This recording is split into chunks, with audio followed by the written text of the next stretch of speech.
తాకట్లో ఉన్న బంగారాన్ని విడిపించి ఆ రోజున మార్కెట్ ధర కట్టి మిగిలిన డబ్బును మీకు అందిస్తుంది కొమ్మూరి గోల్డ్. నమస్కారం, వెల్కమ్ టు ఐ డ్రీమ్. ధర్మ మార్గం విత్ విజిత కార్యక్రమానికి స్వాగతం.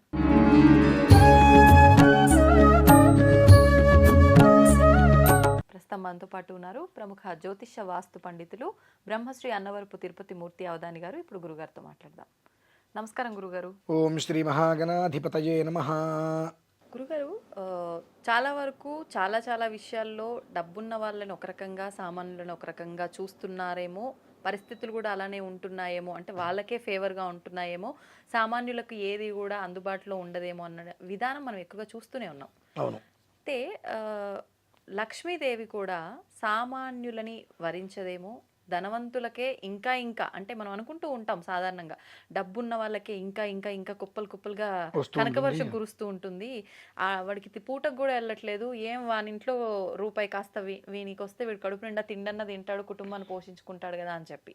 అయితే నిజంగా అనిపిస్తుంది, దేవుళ్ళు కూడా పక్షపాతులేనా, ఎందుకు ఇట్లా జరుగుతోంది, అంటే సామాన్యులకి లక్ష్మీదేవి అనుగ్రహం ఉండదా, అంటే వాళ్ళు మళ్ళీ పూజలు ఈ విషయాలకు వచ్చేసరికి ఏమీ లేని వాళ్ళే ఎక్కువగా ఆరాధిస్తూ ఉంటారు. ధనవంతులు అసలు పూజల జోలికి, భగవంతుల జోలికి కూడా చాలా తక్కువగానే వెళ్తూ ఉంటారు. అయినా ఎందుకని వాళ్ళకే లక్ష్మీదేవి అనుగ్రహిస్తుందంటారు? గతం పాపం, గతం దుఃఖం, గతం దారిద్ర్యమేవచ, ఆగతాతు సుఖ సంపత్తి పుణ్యాతు తవ దర్శనం. అంటే అండి, ఈ జన్మలో నీకు అమోఘమైన డబ్బు వచ్చింది అంటే క్రితం జన్మలో నువ్వు చేసుకున్నటువంటి పుణ్య ఫలితం. ఆ పుణ్య ఫలితం ద్వారా నీకు డబ్బు వచ్చింది, ఆ డబ్బును నువ్వు కాపాడుతున్నావు. అలానే జన్మ కర్మ సమే దివ్యం, నువ్వు ఏదైతే చేసుకుని ఉన్నావో దాని యొక్క ప్రతిఫలమే నువ్వు అనుభవిస్తావు. ప్రధానమైన విషయం. ఇకపోతే రెండొక విషయం, అసలు లక్ష్మీదేవి వాళ్ళని వరిస్తుందా, ఆవిడికి పక్షపాతమా అని అంటే పక్షపాతం అనడానికి వీల్లేదు, కానీ వాళ్ళనే ఎందుకు వరిస్తుందో మాత్రం వివరం మనం చెప్పచ్చు. ఎందుకనంటే మనం పొద్దున్న స్నానాలు చేస్తాం, విడిచిన బట్టలు అలా పడేస్తాం, అవసరమైతే జాగ్రత్తగా పక్కన పెట్టి రేపు మళ్ళీ అవే కట్టుకుంటాం. ఇల్లు ఏనాడైనా శుభ్రంగా ఉంటుందండి మంది? ఉంటుంది.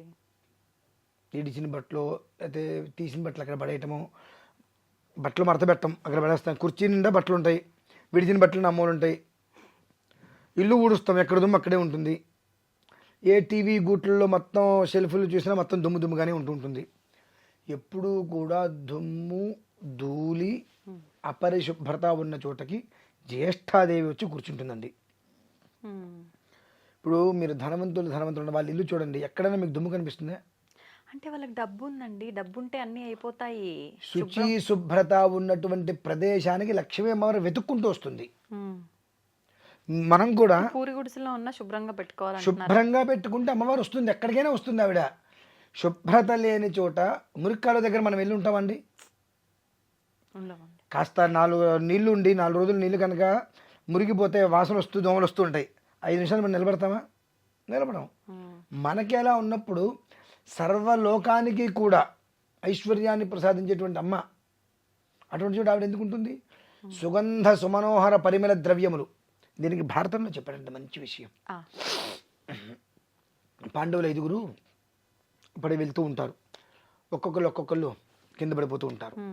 ఫస్ట్ ద్రౌపది పడిపోతుంది. భీమసేనుడు, అన్నయ్య ఏనాడు కూడా ధర్మం తప్పి చరించలేదు కదా, మరి ద్రౌపది ఎందుకు పడిపోయింది అంటే, తమ్ముడు మీకు తెలియని ఒక విషయం ఉంది, మనందరికన్నా అర్జునుడు అంటే కాస్త ద్రౌపదికి పక్షపాతం ఎక్కువ. అవునా? ఆ ఒక్క పాతంతో ఆమె పడిపోయిందంట. కొంతసేపటికి అర్జునుడు పడిపోతూ ఉంటాడు. అన్నయ్య అర్జునుడు పడిపోతున్నాడు ఏమిటి, అర్జునుడు చేసిన తప్పేమిటి అని అంటే, నీకు తెలియదురా, వాడికి ధనుర్విద్యలో తనంతటి వాడు లేడు అనేటువంటిది ఒక ఉంది, దానివల్ల వాడు పడిపోయాడంట. ఈ తర్వాత నకులుడు సహదేవుడు వీళ్ళు, అన్నయ్య అంటే నా అంతటి సుందరాంగుడు భవనాలలో లేడు అని చెప్పి వాళ్ళకు ఉందిరా అంటాడు. కాసేపు భీముడు కూడా అన్నయ్య అంటూ వాళ్ళతుంటే, నేనెందుకు చనిపోతున్నానంటే నీకు ఖండబలం గుండెబలం దానితోటి వచ్చినటువంటి అహంకారం ఇన్ని కలిపి నిన్ను పడేసినరా అంటాడు. వీళ్ళు నలుగురు ద్రౌపదితో పాటు 5 పడిపోతారు.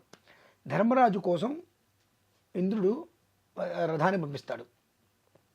సశరీరంగా స్వర్గలోకానికి వెళ్ళినటువంటి ధర్మరాజు వెనకాల ఒక కుక్క వస్తూ ఉంటుందండి. నేను అడిగిన దానికి దీనికి సంబంధం ఏంటని మీకు అనిపించవచ్చు, చెప్తా. కుక్క వస్తుంది. ధర్మరాజు ఆ రథం ఎక్కువ నేను స్వర్గానికి తీసుకెళ్తానంటే ఈ కుక్కను కూడా ఎక్కిస్తే శునకాన్ని కూడా అక్కడి నుంచి మాతో నడుచుకుంటూ వస్తుంది, శునకాన్ని కూడా ఎక్కిస్తే నేను తీసుకెళ్తా అంటే అది శునకము జంతువు రథం ఎక్కకూడదు అంటే అయితే నేను రథం ఎక్కను. నా భార్య 4 తమ్ముళ్ళు చనిపోయారు, వాళ్ళు తిరిగి రారు. ఇప్పుడు అక్కడి నుంచి మమ్మల్ని వెంటాడుతూ మాతోటి పాటు ఇంతవరకు వచ్చింది శునకం, దాన్ని వదిలేసి వెళ్ళడానికి నా మనసు అంగీకరించదు అనగానే ఆ శునక రూపంలో ఉన్నటువంటి యమధర్మరాజు లేచి నీ ధర్మదీక్షకి నేను సంతోషమయ్యా, నాకు కాండవ దహనం సమయంలో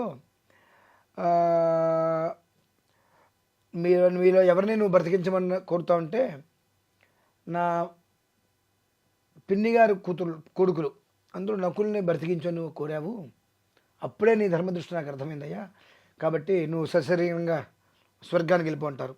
స్వర్గానికి వెళ్ళిన తర్వాత నరకం అదంతా ఉంటుంది కదా, ఈ నరకం అనగానే నానా రకాలుగా మొత్తం ఇబ్బందికర వాతావరణంలో ఉంటుంది, చాలా చండాలంగా చూడటానికి భయంగా.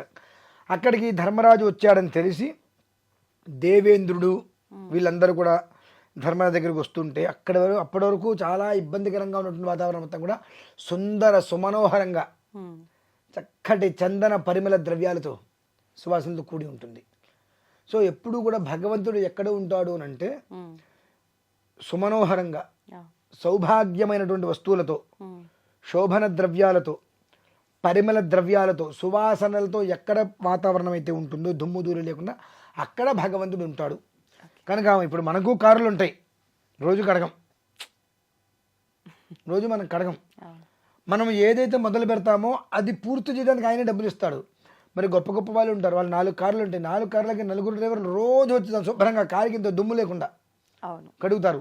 ఇంట్లో లోపల కూర్చోండి, పనున్నా పని లేకపోయినా ప్రతిరోజు వచ్చే 2 వచ్చి ఆ గ్లాసులు తీసి శుభ్రంగా తుడిచి మళ్ళీ అక్కడ పెడుతూ ఉంటారు. దుమ్ము ధూళి అనేటువంటిది లేకుండా, అపరిశుభ్రంగా లేకుండా, ఎప్పుడూ కూడా శుచిస్మితంగా చాలా ఆ ఇంట్లో అడుగుపెట్టగానే ఎంత సుందరంగా ఉందో, ఎక్కడ ధూళి లేదు దుమ్ము లేదు అనేటువంటి వాతావరణం ఉన్న చోట లక్ష్మీదేవి ఎప్పుడూ ఉంటుందండి. అంటే మీరు తిరుమల వెళ్ళండి, మీకు అర్థమవుగా అని చెప్తున్నా. తిరుపతి వెళ్ళండి, హృదయ లక్ష్మి ఉంది అక్కడ అమ్మవారి స్వామివారి దగ్గర. కొండ మీద లోపలికి వెళ్తే ఎప్పుడూ పచ్చకర్పూరంతో మంచి సువాసన, కనుకనే ఆవిడ అక్కడ స్థిరంగా ఉంటుంది. మామూలుగా సాధారణమైన చిన్న చిన్న గుళ్ళకి మనం వెళ్తుంటాం, అక్కడ సువాసనలు రావు. కాబట్టి 20 ఏళ్ళైన గుడి కట్టి అది అలానే ఉంటుంది, దానికి ఎదుగుదల ఉండదు. ఎందువల్లనంటే ఆ ప్రాంగణంలో అమ్మవారు ఉండలేరు. ఏదో మంచి పర్వదినం వచ్చినప్పుడు మాత్రమే కాస్త మొత్తం కడిగేసేసి అలంకారం చేస్తారు. వీటి రోజుల్లో ఎవరు దాన్ని పట్టించుకోరు. అలానే ఆ పరిసరాల్లో ఉన్న వాళ్ళు కూడా అంత సుఖపడిన వాళ్ళు ఎవరూ లేరు.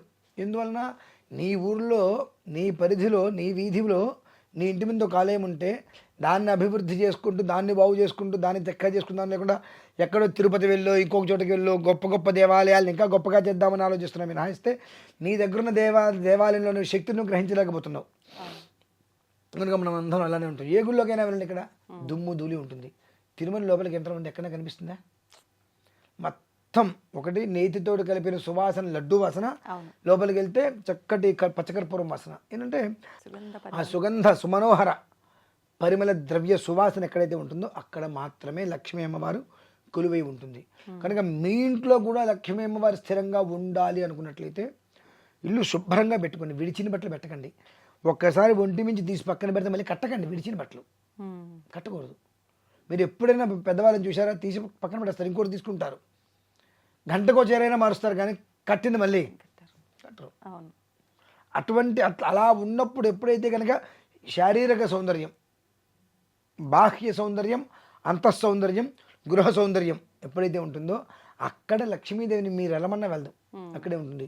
అదంతా కాకుండా పొద్దున్నే ఉడుద్దానిలే తర్వాత ఓడవచ్చులే అనేసి ఎప్పుడో మనకు కుదిరినప్పుడు 8 9 మనకు కుదిరినప్పుడు ఇల్లు ఉడుచుకుంటూ బట్టలు మొత్తం ఆరేసి మొత్తం పక్కన పడేసేసి, ఇరిచిన మొత్తం ఏమూలు పడేసేసి అంట్లు మొత్తం అమూల.